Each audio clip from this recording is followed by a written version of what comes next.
నమస్కారం.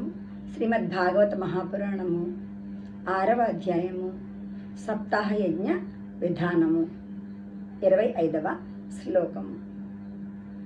పితॄన్ సంతర్ప్య శుద్ధ్యర్థం ప్రాయశ్చిత్తం సమాచరేత్ మండలం చ ప్రకర్తవ్యం తత్ర స్థాప్యో హరిస్థతా.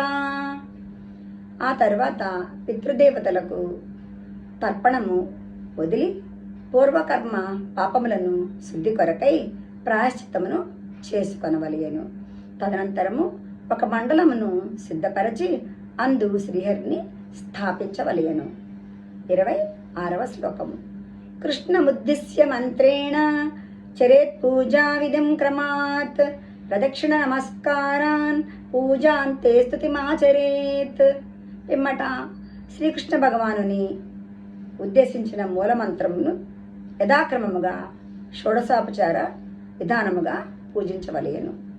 ప్రదక్షిణ నమస్కారములను అనర్చి పూజానంతరము అందు స్వామిని ఈ విధముగా స్తుతింపవలెను. 27వ శ్లోకము. సంసార సాగరే మగ్నం దీనం మాం కరుణానిధే కర్మమోహ గృహీతాంగం మాముద్ధర భవార్ణవాత్. కరుణానిధి, నేను సంసార సాగరములో నిండుగా మునిగి ఉన్నవాడను, మిక్కిలి దీనుడను. కర్మల యొక్క మోహము అనేది మొసలి నన్ను పట్టుకొనినది కనుక మీరు ఈ సంసార జలది నుండి నన్ను ఉద్ధరింపుడు అని ప్రార్థింపవలెను.